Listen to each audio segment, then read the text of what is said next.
പഞ്ചാഗ്നി പ്രണയം. രചന ആമി. അവതരണം ഷാഹുൽ മലയിൽ. എഡിറ്റിംഗ് ഷെരീജ് പൂനൂർ. നിർമ്മാണം PNR ക്രിയേഷൻസ്. ശരിയാ, ആള് ശരിയല്ല എന്ന സ്ത്രീയുടെ ദയനീയമായ വാക്ക് കേട്ട് അക്കു. അപ്പൊ നന്നായിട്ട് കിട്ടി ബോധിച്ചെന്ന് തോന്നുന്നു. എന്താ കിട്ടിയേ? കനത്തില് വല്ലതും തേങ്ങാക്കൊല. തേങ്ങാക്കൊലയോ? അപ്പൊ അത്യാവശ്യം കനമുള്ളതാ. അല്ല, ഇതിനിടയ്ക്ക് ആ സമയത്ത് അങ്ങേര് തേങ്ങിയിട്ടുണ്ട് വന്നോ? സത്യം പറഞ്ഞു, ചെന്തെങ്ങിന്റെ കൊലയായിരുന്നില്ലേടി എന്റെ അക്കു. നിന്റെ ഇപ്പോഴുള്ള പ്രതികാരം തന്നെ. നിനക്ക് നിന്റെ രാവിലെ നന്നായിട്ട് കിട്ടിയ എന്റെ ആഫ്റ്റർ സത്യം പറഞ്ഞു, നീ ഒളിഞ്ഞു നോക്കിയോ? അപ്പ കിട്ടിയെന്ന് സാരം എന്ന് പറഞ്ഞ ഇഷു അടക്കി ചിരിച്ചു. നിങ്ങൾ ഇവിടെ വിളിച്ചുകൊണ്ടിരുന്നോ? എന്തൊരു തീരുമാനം? അവർക്കൊരു തിരിച്ചടി കൊടുത്തേ പറ്റൂ. കൊടുക്കുമ്പോ വെറൈറ്റി പണി തന്നെ കൊടുക്കണം. ആ രാവണ് ഒരു തലന്നെ ധാരാളാ. കാഞ്ഞ ബുദ്ധി അങ്ങേർക്ക്. ഞാൻ മനസ്സിൽ വിചാരിച്ച ആളെ എപ്പോഴേ കണ്ടുപിടിക്കും. തൽക്കാലം അവർ ഓഫീസിൽ പോയിട്ട് നമുക്ക് തീരുമാനിക്കാം എന്നെല്ലാം കണക്കൂട്ടി ബ്രേക്ക്ഫാസ്റ്റ് ആയതും അവരെല്ലാവരും അതെല്ലാം ടേബിളിൽ കൊണ്ടുവച്ചു. കുളിച്ചു കുട്ടപ്പനായി ഒരു ട്രൗസറും ടീഷർട്ടും ഇട്ടുകൊണ്ട് അവർ അഞ്ചുവതായി ഇറങ്ങി വരുന്നു. ഒരമ്മ പെറ്റാളിയന്മാരെ പോലെ ഉരുട്ടി കയറ്റി വെച്ച അവരുടെ പേശികൾ ടീഷർട്ടിൽ ഒതുങ്ങി നിന്നിരുന്നു. പടച്ചോനെ, വെറുതെ ഓഫീസിൽ പോകുന്നില്ലേ എന്ന് ആത്മയോടെ ലീവ് നിന്നതും അവരഞ്ചും ചെയറിൽ വന്നിരുന്നു. ഫുഡ് വിളമ്പാൻ തുടങ്ങി. അവർക്കരികിലായുള്ള അഞ്ചിന്റെയും പരിങ്ങിയുള്ള നിൽപ്പ് കണ്ട് ഇനിയിപ്പോ ആരും നോക്കിക്കൊണ്ട് നിൽക്കുക, വന്നിരുന്ന് കഴിക്കലാരും എന്ന് പറഞ്ഞ് രവി പുട്ടെടുത്ത് പ്ലേറ്റിലേക്കായി വെച്ചു. ഇനി താലപ്പൊരി എടുക്കണോ എന്ന് ഗൗരവം നിറച്ച കിച്ചുവിന്റെ ചോദ്യത്തിന് അക്കു നൈസായിട്ട് അരിയുടെ ഭാഗത്തേക്ക് നടന്നതും കിച്ചുവിന്റെ രൂക്ഷമായ നോട്ടത്തിൽ സ്പോട്ടിൽ അവൾ അവനടുത്തുള്ള ചെയറിൽ സ്ഥാനം പിടിച്ചു. കിച്ചുവിനരികായി വിളിച്ചുകൊണ്ടിരിക്കുന്ന ഇവിടെ തന്നെയാണോ കുറച്ചു മുമ്പ് പ്രതികാരമെന്നെല്ലാം പറഞ്ഞെന്ന് ആലോചിച്ച് ബാക്കി നാലും പല്ലുകടിച്ച് നോക്കി. അക്കുവിന് പുറകെ ബാക്കിയുള്ളവന്മാരുടെയും നോട്ടത്തിൽ അവളുമാർ അവരുടെ പാതികൾക്കായുള്ള ചെയറിൽ സ്ഥാനം പിടിച്ചു. പുട്ടെടുത്ത് പാത്രത്തിലിട്ട് അടുത്തുള്ള ബോളിലുള്ള കടലക്കറി അവൾ കയ്യിലേക്ക് എടുത്തൊരു നിമിഷം, ഇതിങ്ങനെ രാവണന്റെ തൈലോട്ടം കമിഴ്ത്തിയാലോ എന്ന് ആത്മയടിച്ച് തന്റെ തൊട്ടടുത്തിരിക്കുന്നവനെ നോക്കിയതും, അതെ, വേണ്ടാത്ത ചിന്തയൊന്നും വേണ്ട, അതിനെടുത്ത് അവിടെ വെക്ക്. ബാക്കിയുള്ള മറ്റുള്ളവർക്ക് കൂടി വേണ്ടതാ. വെറുതെ ഇരിപ്പാണെങ്കിൽ ഓരോന്ന് കോനിഷ്ട് കാണിച്ചോളും എന്ന് കേൾക്കെ അവൾ വെളുക്കെ ചിരിച്ചുകൊണ്ട് മനസ്സിൽ, പടച്ചോനെ, സ്വതന്ത്രമായിട്ടൊന്ന് ആത്മരിക്കാനും സമ്മതിക്കില്ലേ? ഈ പുട്ടുകളിൽ എന്റെ ഫേവറേറ്റ് ആയതുകൊണ്ട് ഈ കടല് നിങ്ങളുടെ തലയിൽ ഒഴിക്കുന്നില്ല, അല്ലാതെ പേടിയുണ്ടാണെന്ന് വിചാരിക്കരുത് എന്നുള്ളാകെ പറഞ്ഞവൾ അവനെ പുച്ഛിക്കാൻ നിന്ന് അടുത്ത നിമിഷം അവന്റെ കൈ അക്കുവിന്റെ തുടയിലമർന്നു. ആ ഒരൊറ്റ പ്രവൃത്തിയിൽ തൊണ്ടക്കുഴിയിലൂടെ ഉയർന്നു വന്ന ശബ്ദത്തെ ഒരുവിധ അടക്കി പകയോടെ അവൾ അവനെ നോക്കി. റാഗി കൊല്ലാ കഴിക്ക്, വെറുതെ കൈയുടെ സ്ഥാനം മാറ്റിപ്പിക്കരുത്. അതോടെയുള്ള ദേഷ്യത്തിൽ പല്ലുകടിച്ച് പുട്ട് കുഴച്ചുകൊണ്ടിരുന്നു. അക്കു, നീ എന്തെങ്ങനെ കുഴക്കുന്നു? പുട്ടിനോട് വല്ല ശത്രുതയും എന്ന അക്കുവിനോടുള്ള ഹരിയുടെ ചോദ്യത്തിന് ഇഷു. ചിലരുടെയൊക്കെ സ്വഭാവം കണ്ട് ഇതുവരെ ഞെരിക്കാൻ തോന്നും, അതവൾ ലൈവായി കാണിച്ചെന്നാ എന്നും പറഞ്ഞ് പ്ലേറ്റിലേക്ക് ഇട്ട കടലക്കറിയിൽ നിന്നൊരു കടലെടുത്ത് തൊലി കളയുന്നതിന് വേണ്ടി രണ്ടു വിരലുകൾക്കിടയിൽ പിടിച്ച് ഞെക്കിയതും തൊലിയിൽ നിന്ന് നടന്നുപോയ കടല തെറിച്ച് അപ്പുറത്തിരിക്കുന്ന അക്കുവിന്റെ പ്ലേറ്റിലേക്ക് വീണു. അയ്യോന്റെ കടല എന്നുറക്കീഷ് ചോദിച്ചും അക്കു അത് വായിലേക്ക് ഇട്ടു. താങ്ക്സ്. വിരോധമില്ലെങ്കിൽ ഇനിയും തൊലികൾ എനിക്കിങ്ങനെ ഇട്ടിരുവോ? ഓ വേണ്ട എന്ന് പറഞ്ഞ് കുറച്ച് പുട്ടെടുത്ത് അവൾ വായിലേക്ക് ഇട്ടു. അതെല്ലാം കണ്ട് ഇതെന്തോന്നറ എന്ന രീതിയിൽ ഹരിയും കിച്ചുവും പരസ്പരം നോക്കി. എന്നാൽ ഡേവിയുടെ തൊട്ടടുത്തിരിക്കുന്ന ശിവ അവനെ ഒളി കണ്ടിട്ട് നോക്കിയപ്പോൾ ചെക്ക് നല്ല പോളിങ്ങിലാണ്. ഇന്നലെ കിച്ചണിൽ വെച്ച് തന്നെ അറ്റാക്ക് വരുത്തി കൊല്ലാനുള്ള ശ്രമിച്ചുള്ള പ്രതികാരമായി അവൾ അവളുടെ പ്ലേറ്റിലുള്ള 3-4 കാന്താരി മുളകെടുത്ത് ഒരവസരത്തിനായി കാത്തു നിന്നു. അവന് മുന്നിലുള്ള കോഫി കപ്പെടുത്ത് ചുണ്ടിയേർത്ത് കുടിച്ച ആ നിമിഷം തന്നെ അവസാന ഉരുളയായ പുട്ടിലേക്ക് അവൾ തന്റെ കൈയുള്ള നല്ല എരിവ് കൂടുതലുള്ള മുളകും മറ്റാരും കാണാതെ ഒളിപ്പിച്ചു വെച്ചു. കഴിക്കടാ, കഴിക്ക് എന്ന് പറഞ്ഞ് അവൾ ഞാനൊന്നും ചെയ്തില്ല എന്ന കണക്ക് തീറ്റയിൽ കോൺസെൻട്രേറ്റ് ചെയ്തു. കോഫി കുടിച്ച് തിരികെ വെച്ച് ബാക്കിയായ പുട്ടും കുഴച്ചെടുത്ത് വായിലേക്ക് വെച്ചതും അടുത്ത നിമിഷം പ്രതീക്ഷിക്കാതെ എരിവ് നെറുകയിൽ കയറി. ചുമച്ചുപോയ അവന്റെ കണ്ണുകൾ എരിവിനാൽ ചുമന്ന് നിറഞ്ഞു വന്നു.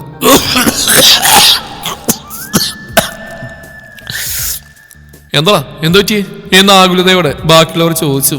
ടേബിളിലെ കോഫി ഒന്നാകെ മുത്തി കുടിച്ച്, മുളക് കടിച്ചാ? ആ, ഇതാണ് പണ്ടുള്ളവർ പറയുന്നത്, പയ്യെ തിന്ന പറയും തിന്നാന്ന്. പനയല്ലേ? ആ, പനയെങ്കിൽ പന, എന്തായാലും തിന്നാ പോരെ എന്നൊരു ഒഴുക്കമട്ടിൽ പറഞ്ഞവൾ പുട്ടുവായിലേക്കിട്ട് അത് പുട്ടല്ല അങ്ങേരാണെന്ന് മനസ്സിൽ ധ്യാനിച്ച് ചവച്ചിറക്കി. അവിടെ ആ ഭാവം കൂടെ കണ്ടതും തനിക്കിട്ട് പണിതതിന്റെ ഉത്ഭവസ്ഥാനം അവിടെ നിന്നാണെന്ന് അവന് മനസ്സിലായി. അതോടെ അവൾക്ക് നേരെ കലിപ്പിച്ച് നോക്കിയതും പതിയെ അവനിലേക്ക് ചേർന്നിരുന്നു. എങ്ങനെയുണ്ട് മോനെ കാന്താരി മുളകിന്റെ എരിവ്? 1 അല്ല 4 മുളകാ ഞാനതിൽ വെച്ച്. കൊള്ളാം, പക്ഷേ ഈ കാന്താരി മുളകിന്റെ എരിവിനേക്കാൾ എനിക്കിഷ്ടേ ഈ നിൽക്കുന്നവളുടെ എരിവറിയാനാ. വൈകാതെ ഈ എരിവ് ഞാൻ അറിയുന്നുണ്ട്. കൊച്ചൊരുങ്ങിയിരുന്നു പറഞ്ഞവൻ തന്റെ കപ്പിലേക്ക് കോഫി പകർന്നെടുത്ത് അതുമായി എണീറ്റ് പോയി. അവന്റെ വാക്കിൽ വായും തുറന്നിരുന്ന ശിവ എനിക്കിത് എന്നാത്തിന്റെ കേടായിരുന്നത് സ്വയം ചോദിച്ചു പോയിരുന്നു. എന്നാൽ ഒന്നിലേക്കുമില്ലാതെ സൈലന്റ് ആയിരിക്കുന്ന ലീവിനെ ഷാൻ ഇടങ്ങണ്ണാൽ നോക്കി. എവിടെ? അവൾ ഈ നാട്ടുകാരി എന്നാൽ ഇരിപ്പിൽ ഭക്ഷണം കഴിച്ചുകൊണ്ടിരുന്നു. പാറ്റ എന്നവളുടെ കാതോരം പറഞ്ഞു ഞെട്ടിയവൾ. എവിടെ? ഇരുന്നിടത്തുനിന്ന് അവൾ ചാടി എണീറ്റു. എല്ലാവരോടും പെട്ടെന്നുള്ള നീക്കത്തിൽ പകച്ചുപോയി. ലിയ, എന്തുപറ്റി എന്ന് ശിവ ചോദിക്കവേ അവൾ എല്ലാവരെയും നോക്കി. അവസാനം നോട്ടം ഷാനിലേക്ക് പതിഞ്ഞു. അവന്റെ മിഴികളിലെ ഭാവത്തിൽ പിടഞ്ഞു പോയവൾ. അത് എനിക്ക് മതിയായി എന്ന് പറയായിരുന്നു എന്ന് പറഞ്ഞ് അവൾ കഴിച്ചുകൊണ്ടിരുന്ന പ്ലേറ്റും എടുത്ത് കിച്ചണിലേക്ക് വേഗത്തിൽ നടന്നു. എന്നാൽ അവളുടെ ഭാവം കണ്ട് ഉള്ളാനെ പുഞ്ചിരിച്ചുകൊണ്ട് ഷാൻ ഭക്ഷണം കഴിച്ച് എഴുന്നേറ്റ് പോയി. അവന് പുറകെ ഓരോരുത്തരായി ഭക്ഷണം തീർത്ത് എണീറ്റു. അടുക്കളയെല്ലാം ഒതുക്കിയതിനു ശേഷം പെൺപടകൾ കിച്ചൺ ഡോർ വഴി പുറത്തോട്ടിറങ്ങി. പുറകിലുള്ള മാവിൻ ചുവട്ടിലെ പുല്ലുപാകിയിടത്തായി അവർ സ്ഥാനം പിടിച്ചു. എന്നാൽ അകത്ത് ഹാളിലെ സെറ്റിയിലായി സ്ഥാനം പിടിച്ചു അവന്മാർ. ഈ മന്തിൽ ഏത് ഡേറ്റാ ഫിക്സ് ചെയ്യണ്ടേ എന്ന് കാര്യം TV ചാനൽ മാറ്റുന്നതിൽ ചോദിച്ചു ഷാൻ. അങ്ങനെയൊന്നും ഉണ്ടല്ലേ, ഓരോ കാര്യത്തിനൊക്കെ അത് മറന്നു. 25 നോക്കിയല്ലോ എന്ന് ലാപ്പിലേക്ക് നോക്കി കിച്ച് ചോദിച്ചു ഡെവി. 25 എന്ന് പറയുമ്പോൾ നെക്സ്റ്റ് വീക്ക് അല്ലേ, ഒരാഴ്ച മാറിക്കേണ്ട കാര്യമില്ലേ, അവളുമാരോട് കൂടി പറയണ്ടേ. അത് കോലം പോലെ പറയുന്നത് നല്ല, അല്ലെങ്കിൽ ഇപ്പൊ പറയാൻ പോയല്ലേ നമ്മൾ ഇന്നലെ പിടിച്ചു വെച്ചതിന് എന്തെങ്കിലും പാരവണി എന്ന് ദക്ഷ ഫോണിൽ നിന്ന് മുഖമേറ്റിക്കൊണ്ട് പറഞ്ഞു. അതാവും പറഞ്ഞു ശരിയാട്ടോ, എന്തെങ്കിലും ഒരു ഉടായ്പ് ഉറപ്പായിട്ട് ഒപ്പിക്കും എന്ന് ഹരി പറഞ്ഞു കിച്ച്. ആകാശത്ത് പോകുന്ന പണികൾ തോട്ടിട്ട് പറിക്കുന്ന ഒരുത്തി കൂടെ ഉണ്ടല്ലോ, അടങ്ങിയിരിക്കില്ല ആ വട്ടികേസ് നിങ്ങളുടെ കുഞ്ഞമ്മ. അവരുടെ സംസാരം ഒളിഞ്ഞേട്ടാക്കു മനസ്സിൽ പറഞ്ഞ് പല്ല് അടിച്ചു. ഫ്രണ്ട് ഡോർ വഴി തല അകത്തേക്ക് ടേന്തി വലിഞ്ഞാണ് കുട്ടിയുടെ നോട്ടം. എത്ര കിട്ടിയാലും പഠിക്കില്ല ഇങ്ങനെ ഒരു തല തെറിച്ച പെണ്ണ് ഹോ എന്ന് പറഞ്ഞ് കിച്ചു തലയിൽ കവിച്ച് തിരികെ ലാപ്പിൽ ടൈപ്പിംഗ് തുടർന്നും ഒളിഞ്ഞു നോക്കി അക്കു. തല ആരുടേതാണ് തെറിക്കുന്നത് ഞാൻ കാണിച്ചടാ, കിട്ടിയ രാവണം കോവണം എന്ന് പറഞ്ഞ് പുച്ഛിച്ച് വിട്ടു. അല്ല അവളുമാരെ വിടേടാ, പുറത്തോട്ട് വന്ന് കണ്ടായിരുന്നു, മുറ്റത്ത് കാണും. എന്നാൽ പിന്നെ ഒരുമിച്ച് പോയി പറയാം, അല്ലെങ്കിൽ വല്ല ഒപ്പിക്കാൻ അവർക്ക് വലിയ സമയമൊന്നും വേണ്ട എന്ന് ഹരി പറഞ്ഞ് കിച്ചു ലാപ്പ് ഓഫ് ചെയ്ത് എണീറ്റതും ഒളിഞ്ഞു നോക്കി അവൾ വാണം വിട്ട കണക്ക് തിരിഞ്ഞോടി. കിതച്ച് ഇവള് മാർക്കരികിൽ വന്നിരുന്നു. എന്തായി പോയ കാര്യമല്ല നടക്കുമോ? നടക്കുമെന്ന് തോന്നുന്നില്ല, 5 പേരും ആൾ തന്നെ കുത്തിരിപ്പാ. നീയല്ലേ പറഞ്ഞു അവിടെ എന്തെങ്കിലും ഒരു തിങ്സ് എടുത്ത് ഒളിപ്പിച്ച് വെച്ച് അവരെ തെരഞ്ഞ് നടപ്പിക്കാന്ന്. ആളിരിക്കുവാണെങ്കിൽ അതിലൂടെ അകത്തേക്ക് പോലെ നടക്കില്ല, പിന്നെ എങ്ങനെ നമ്മൾ എന്തെങ്കിലും എടുത്ത് ഒളിപ്പിച്ചു വെക്കും എന്ന യേശുവിന്റെ ചോദ്യത്തിന് അക്കു ശ്വാസം വലിച്ചു വിട്ടുകൊണ്ട് അതൊക്കെ നടക്കും.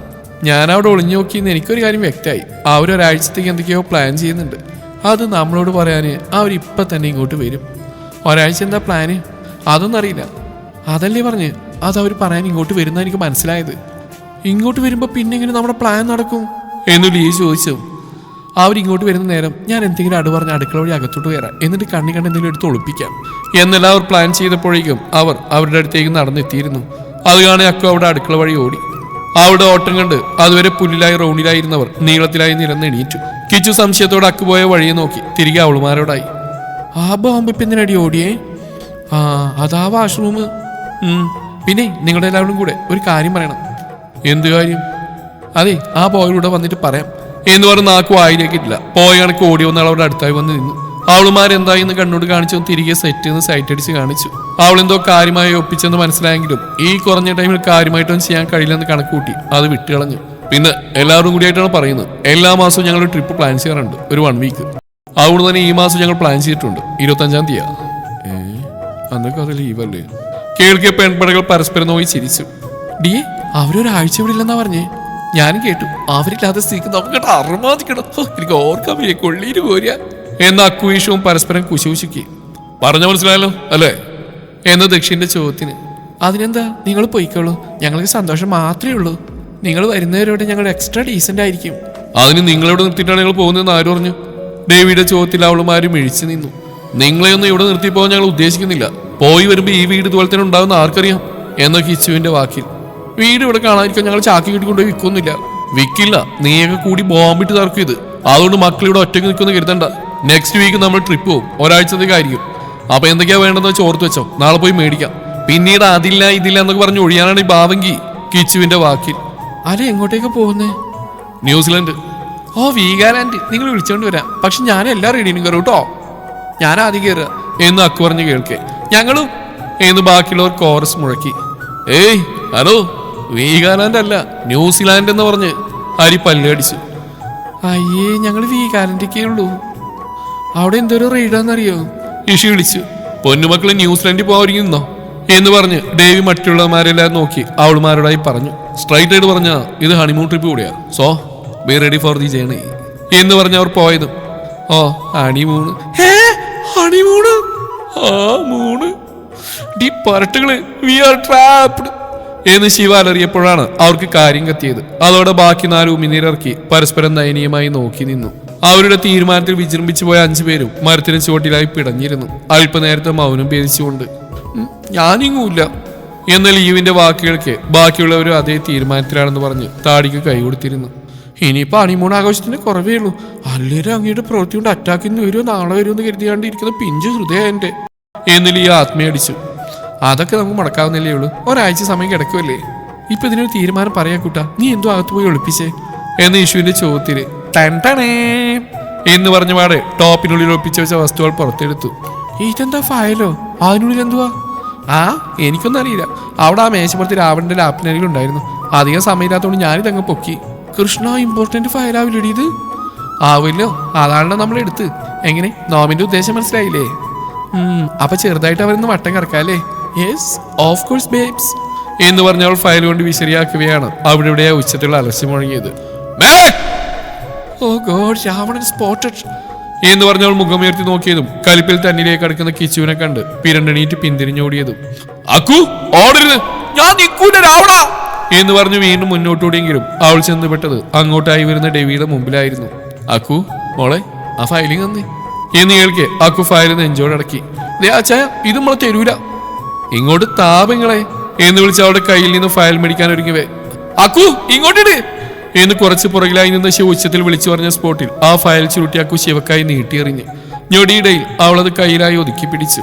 അതോടെ ശിവയിലേക്കായി തിരിഞ്ഞ് ദേവി ഫയൽ തരാൻ ആവശ്യപ്പെട്ടതും ശിവ അവന്റെ കയ്യിൽപ്പെടാതെ ഇഷുവിലേക്ക് എറിഞ്ഞു. അവളിൽ നിന്ന് അരിയത് കൈക്കലാക്കാൻ ശ്രമിക്കവേ ഇഷു ശ്രീയുടെ കയ്യിലേക്ക് എറിഞ്ഞിരുന്നു. ശ്രീ ലീവിലേക്കും.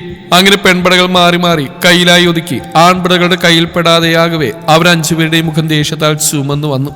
അക്കു, മര്യാദക്ക് ഫയൽ വരുന്നതല്ലേ, അത് എത്രത്തോളം പ്രാധാന്യമുള്ളതാണെന്ന് നിങ്ങൾക്ക് മനസ്സിലാവില്ല. എന്തേ? എപ്പോഴും നിങ്ങൾ മാത്രം ജയിച്ചാൽ പോരല്ലോ. ഞങ്ങൾ ഭീഷണിപ്പെടുത്തി ഓരോ കാര്യം സാധിക്കുന്നവരെ ഇതും സാധിക്കുന്ന കരുതണ്ട. ഫയൽ ഞങ്ങൾ തരത്തില്ല അക്കു പറഞ്ഞു. ശിവ, വേണമെങ്കിൽ ഞങ്ങൾ തരും, പക്ഷേ ഒരു കണ്ടീഷൻ.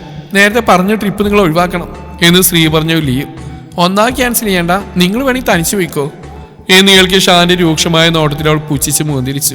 പന്ത് അവരുടെ കോർട്ടിലാണെന്നാ അഹങ്കാരം, അല്ലാണ്ടെന്താ? അവസാനമായിട്ട് പറയാ, ട്രിപ്പ് ക്യാൻസൽ ചെയ്യില്ല, നിങ്ങളും പോരും. ആ ഫയലിംഗ് വന്നേക്ക് എന്ന് ഡേവിയുടെ ഗൗരവപൂർണമായ തീരുമാനത്തിൽ ശിവ അവനെ നോക്കി പല്ലടിച്ചു. അക്കു, അതങ്ങ് കളഞ്ഞേക്ക് എന്ന് പറഞ്ഞ് സൈറ്റ് അടിച്ചു അക്കു. നിങ്ങളുടെ തീരുമാനത്തിൽ മാറ്റില്ലെങ്കിൽ ഞങ്ങളുടെ തീരുമാനത്തിൽ ഞങ്ങൾക്ക് മാറ്റല്ല. ഈ ഫയലങ്ങ് മറന്നേക്ക്, ഈ തരത്തില്ല എന്ന് പറഞ്ഞ പാടെ അവൾ അതിൽ നിന്നുള്ള പേപ്പർ കയ്യിലായി ഇരുഭാഗത്തുനിന്ന് പിച്ച് കീറി വിജയഭാഗത്തിൽ അവർ നോക്കി ചിരിച്ചു. അത്രയും നേരം തങ്ങൾ കിട്ടുമെന്ന് കരുതി ദേഷ്യം അടക്കി നിന്നെങ്കിലും അക്കുവിന്റെ ആ പ്രവൃത്തിയിൽ വിറഞ്ഞേറിയ കിച്ചുവിന്റെ കൈ അക്കുവിന്റെ കവിളിൽ പതിഞ്ഞിരുന്നു. അങ്ങനെ ഒരു നീക്കം അവന്റെ അടുത്ത് നിന്ന് പ്രതീക്ഷിക്കാതിരുന്ന പെൺപടകൾ ഞെട്ടലോടെ മുഖമുയർത്തിയതും അക്കു അടികിട്ടിയ കവിളത്ത് കൈ ചേർത്ത് വെച്ചു. നിനക്കൊന്നും ഇതിന്റെ പ്രാധാന്യം പറഞ്ഞാൽ മനസ്സിലാവില്ല.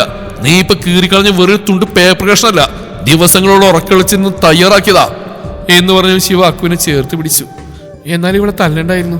ഇവൾക്കല്ലായിരുന്നോ കിട്ടേണ്ടത്, നിനക്കാ എന്ന് ശിവയോട് പറഞ്ഞു രവി അക്കുവിലേക്ക് തിരിഞ്ഞു. ഇതെന്റെ പെങ്ങൾ വെച്ച് ചോദിച്ചു വാങ്ങിയതാ, ഇവളുടെ വാക്കിട്ട് ഓരോന്ന് പ്രവർത്തിക്കുമ്പോൾ ഓർക്കണം എന്ന് രവിയുടെ ശബ്ദത്തിൽ ഉയർന്നു ഷാൻ. അതെങ്ങനെയാ? എന്തെങ്കിലും വില ഉണ്ടെങ്കിലല്ലേ അമ്മാതിരി തൊലിക്കെട്ടി അവൾമാർക്കൊക്കെ എന്ന് ലീവിനെ ചൂണ്ടി പറഞ്ഞു കിച്ചു. നീ അവളെന്തിനാ പറയുന്നത്? ചെയ്ത മുഴുവൻ ഇവളല്ലേ. അക്കു ചെയ്തിട്ടുണ്ടെങ്കിൽ അതിൽ 5 പേരുടെയും പങ്കാളിത്തം ഇല്ലാതിരിക്കുന്നത് നിനക്ക് തോന്നുന്നുണ്ടോ? പ്ലാൻ ചെയ്തിട്ടായിരിക്കും ഇങ്ങനെ പ്രവൃത്തി ചെയ്ത്. ഒന്ന് പൊട്ടിക്കാൻ അറിയാനിട്ടല്ല. അതെങ്ങനെയാ? അട്ടയെ പിടിച്ച് മെത്തേക്കെടുത്തേ കിടക്കുവോ? ഒന്നുമില്ലാതിരുന്നും പലതും കിട്ടിയപ്പോൾ ഇവർക്ക് അഹങ്കാരം കൂടിയോണ്ടാ ഇങ്ങനത്തെ പ്രവൃത്തികളൊക്കെ എന്ന് ഹരിയുടെ വായിൽ നിന്ന് കേൾക്കവേ ഇശു ഞെട്ടലോടെ മുഖമുയർത്തി. നിങ്ങൾ കാരണം ഞങ്ങൾക്ക് നഷ്ടപ്പെട്ട കോടികളുടെ അധ്വാന, പണത്തിന്റെ വില അറിയും നിങ്ങൾക്ക്? നിങ്ങളെടുത്ത് തലയിൽ കെറ്റിയെന്ന ഉപകാരമാണോ ഓരോ നശിപ്പിക്കാൻ ഇറങ്ങിയിരിക്കുന്നത് എന്ന് ദക്ഷിന്റെ വായിൽ നിന്ന് കേൾക്കിയ സ്ത്രീയുടെ ഉള്ളം പിടഞ്ഞു. ഓരോന്ന് ചെയ്തു വെച്ചോളും, ആശം പിടിക്കാൻ എന്ന് കിച്ചു പറഞ്ഞതിന് പുറകെ ഡെവി. നിൽക്കുന്ന നിൽപ്പ് കണ്ട 5 ഇറങ്ങി പോയിക്കൂടെയെങ്കിലും എന്ന് ഡെവിയുടെ വാക്കുകൾ കേൾക്കെ ശിവൻ ഞെട്ടലോടെ മുഖമുയർത്തി. അവർക്ക് പുറകെ 4 പേരുടെയും മിഴികൾ തങ്ങൾക്ക് പാതിയിലായവരിലേക്ക് നീളവേ തങ്ങളുടെ മുഖം കാണേണ്ടെന്നുള്ള രീതിയിൽ അവരവരിൽ നിന്ന് മുഖം തിരിച്ചു. അതോടെ 5 പേരുടെയും മിഴികളിൽ കണ്ണുനീര് ഉറഞ്ഞുകൂടി. എന്തൊക്കെയോ പറഞ്ഞ് ദേഷ്യത്തോടെ അവർ 5 പേര് അകത്തേക്ക് പോയി. അവരുടെ വാക്കിൽ തകർന്നു പോയവർ ഒരു താങ്ങിനായി പരസ്പരം കൈകോർത്ത് പിടിച്ചു. പതിയെ 5 പേരും താഴെയുള്ള അവരുടെ റൂമിലേക്ക് കയറി ബെഡിലായിരുന്നു.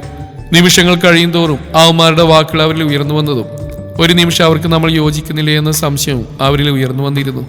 നമ്മൾ അങ്ങനെയെല്ലാം പ്രവർത്തിക്കുന്നവർ കരുതിയതല്ലേ? അത്രയും പക്വതയില്ലാത്തവരാണ് നമ്മൾ എന്ന സ്ത്രീയുടെ ഇടറിയ വാക്കുകൾക്ക് പുറകെ യേശു.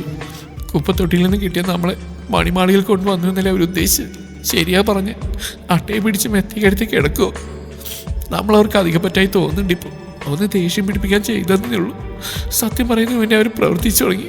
അവരുടെ കൺപിൽ നിന്ന് ഇറങ്ങിപ്പോകാൻ പറഞ്ഞില്ലേ? ശരിയാ, ഇത്രയും വലിയ വീട്ടിലേക്കാണ് അറിയതൊന്നും നമുക്കുണ്ടാവില്ല എന്ന് ശിവ തൻ്റെ ഇരുകാലുകളെയും ചുറ്റിപ്പിടിച്ച് അതിലേക്ക് മുഖം ചേർത്ത് വെച്ച് എന്തോ ശ്വാസം മുട്ടുന്ന പോലെ നമുക്കിവിടുന്ന് മാറിക്കാം.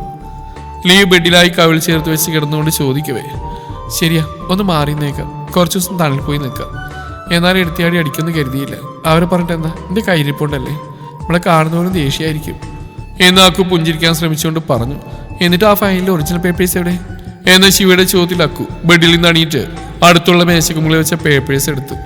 അവരെയും ദേഷ്യം പിടിപ്പിക്കണമെന്ന് കരുതിയാണ് അതിലുള്ള ഒറിജിനൽ പേപ്പേഴ്സ് അവിടെ വെച്ച് കുറച്ച് A4 പേപ്പേഴ്സ് മാത്രമാണ് അതിൽ വെച്ചത്. അതല്ലേ അത്ര ധൈര്യത്തിൽ കീറിയത്. അതുകൊണ്ട് നമ്മളെക്കുറിച്ച് അവരുടെ ഉള്ളിലൊക്കെ ചിലതൊക്കെ മനസ്സിലാക്കാൻ സാധിച്ചു. ഇഷു പറഞ്ഞ പോലെ കുപ്പത്തൊട്ടി കിടന്ന് നമുക്ക് നല്ലൊരു ജീവിതം നന്നായിരിക്കും അവരുടെ ഉള്ളിൽ. ഏതായാലും ഫയൽ എടുത്തിട്ട് വാ, അപ്പോഴേക്കും നമുക്ക് ഡ്രസ്സെല്ലാം പാക്ക് ചെയ്യാം എന്ന് ഇഷു പറഞ്ഞതും അവൾ തനിച്ച് വിടണ്ട, എല്ലാവർക്കും ഒരുമിച്ച് പോകാമെന്നുള്ള ലീവിന്റെ വാക്കനുസരിച്ച് അവർ 5 പേരും തങ്ങൾക്ക് വേണ്ട ഡ്രസ്സുകൾ ബാഗിലാക്കി അടുക്കി വെച്ചു. തിരികെ സ്റ്റെയർ കയറി അവർ മുകളിലേക്ക് പോയി. എന്നാലെങ്കിൽ മുകളിൽ അവരുടെ വർക്കൗട്ട് റൂമിൽ 5 പേര് ഉയർന്നു വന്ന ദേഷ്യത്തെ കടിച്ചു പിടിച്ച് മുഷ്ടിയുരുട്ടിയിരുന്നു. എത്ര ഇമ്പോർട്ടൻസ് ആയിട്ടുള്ള ഫയലായിരുന്നു, അവരുടെ ഇറസ്പോൺസിബിൾ ആയിട്ടുള്ള ഒരൊറ്റ പ്രവൃത്തി കൊണ്ട് നമുക്ക് നഷ്ടമായത് എന്ന ദക്ഷിന്റെ സംസാരത്തിൽ. ഇനി എന്തായാലും അത് തയ്യാറാക്കാൻ ഈ കുറഞ്ഞ സമയം കൊണ്ട് സാധിക്കില്ല. ആ പ്രൊജക്ട് നമുക്ക് നഷ്ടമായെന്ന് കൂട്ടാം. ഷാൻ പറയവെയാണ് വാതിൽ മുട്ടി കേൾക്കുന്നത്. 5 പേരുടെയും മിഴികൾ അടഞ്ഞിടക്കുന്ന വാതിലോട്ട് നീങ്ങവേ നിമിഷങ്ങൾക്ക് ആ വാതിൽ തുറന്ന് 5 പെൺപടകളും അവർക്ക് മുന്നിലായി വന്നു നിന്നു. ഒത്തിരി ദേഷ്യത്തിലിരുന്നിരുന്നെങ്കിലും അവരുടെ കലങ്ങി മറിഞ്ഞ മിഴികൾ അവരുടെ ഉള്ളിൽ ചെറുനോവ് തീർത്തു. അടുത്ത നിമിഷം തന്നെ അത് അവരുടെ പ്രവൃത്തികൾ കൊണ്ടുള്ളതാണെന്ന് മനസ്സിൽ വന്നു. അവർ ഗൗരവത്തോടെ, എല്ലാം ചെയ്തു വെച്ചിട്ട് ഇനി എന്തിനും കൂടി കാര്യമൊന്ന് ദേവിയുടെ ചോദ്യത്തിൽ ശിവാക്കുവിന്റെ കയ്യിലുള്ള പേപ്പേഴ്സ് എടുത്ത് അവർക്ക് മുന്നിലായുള്ള ചെറു ടേബിളായി കൊണ്ടുവച്ചു. ടേബിളിൽ വെച്ച പേപ്പേഴ്സിലേക്കും അവരുടെ മുഖത്തേക്കും മാറി മാറി നോക്കിയവേ ശിവ, പണം ഒത്തിരി ഇല്ലെങ്കിലും പണത്തിന്റെ മൂല്യവും അത് അധ്വാനിച്ചുണ്ടാക്കുന്ന പ്രയാസം എത്രയാണെന്ന് ഞങ്ങൾക്ക് നന്നായിട്ട് അറിയാം. ഒരു ചെറിയ നാണയത്തൊട്ട് മാത്രം കയ്യിലിരിക്കെ ഞങ്ങൾ 5ഉം അതും കൊണ്ട് കിട്ടുന്ന കുറച്ച് ഭക്ഷണം കൂടെ അല്പം വിശപ്പടക്കിയെങ്കിൽ അതിന്റെ വില നന്നായിട്ട് അറിയുന്നതുകൊണ്ട് തന്നെയാണ്. നിങ്ങളുടെ അധ്വാനം പാഴായിക്കളയും മാത്രം പക്വതയില്ലാത്തവരല്ല ഞങ്ങൾ എന്ന് ശ്രീ പറയവേ, ഒരിക്കലും ഈ സുഖ സൗകര്യം കണ്ടിട്ടല്ല ഞങ്ങൾ നിങ്ങൾക്ക് മുമ്പിൽ കഴുത്ത് കിട്ടിയത്. ഒരിക്കലും പണത്തോട് ആർത്തിയുള്ളവരല്ല ഞങ്ങൾ എന്ന് ഈശു പറഞ്ഞു നിർത്തിയതും കിച്ചുവിനെ മുഖമുയർത്തി നോയിക്കൊണ്ട്, ഇന്ന് ഈ വീട്ടിൽ നിങ്ങൾക്കൊപ്പം ഞങ്ങൾ ഉണ്ടായിട്ടുണ്ടെങ്കിൽ ഓർമ്മ വെച്ച് മുതൽ പ്രണയുന്ന വികാരം നിങ്ങളോട് തോന്നിയോണ്ട് മാത്രമാ എന്ന് പറയവേ 5 പേരും വിശ്വസിക്കാൻ കഴിയാതെ മിഴികൾ ഉയർത്തി നോക്കി. ഈ പഞ്ചാഗ്നിയെ കുറിച്ച് ഒത്തിരി കേട്ടിട്ടുണ്ട് തണലിൽ വെച്ച്. അന്ന് ഈ മുഖം മനസ്സിൽ കയറി കൂടിയതാ. അന്ന് നിങ്ങൾക്ക് ഈ നിലയിലുള്ള ഉയർച്ച പോലും ഉണ്ടായിരുന്നില്ല എന്ന് ലിയു പറഞ്ഞു നിർത്തി. നിങ്ങളുടെ പ്രയത്നം ഞങ്ങൾ ഇല്ലാണ്ടാക്കിയിട്ടില്ല, ചെറുതായി ദേഷ്യം പിടിപ്പിക്കാൻ കരുതിയിട്ടുള്ളൂ. കീറിക്കളഞ്ഞെല്ലാം ബ്ലാക്ക് പേപ്പേഴ്സാ, നിങ്ങളുടെ ഒറിജിനൽ പേപ്പേഴ്സാണിത് എന്ന് പറഞ്ഞ് ടേബിളിൽ വെച്ച പേപ്പർ കാണിച്ച ശിവ, സത്യമറിയാതെ എടുത്തിയാടി ചെയ്യുന്ന പ്രവൃത്തികളും പറയുന്ന വാക്കുകളും കേൾക്കുന്നവർക്ക് അനുഭവിക്കുന്നവർക്ക് വേദനയുണ്ടാക്കും. നിങ്ങൾ പറഞ്ഞ ശരിയാ, അർഹതയില്ലാതെ ഞങ്ങൾ എത്തിയത്. ഹരികൃഷ്ണൻ പറഞ്ഞ പോലെ അട്ടയെ പിടിച്ചും എത്തിക്കിടത്തിയാൽ കിടക്കില്ലല്ലോ. ശല്യമായിട്ട് മുന്നിൽ വരാതിരിക്കാൻ ശ്രമിക്കുക. ക്ഷമിക്കണം. തുടരും ഈ കഥയുടെ ബാക്കി ഭാഗം നാളെ ഇതേ സമയം.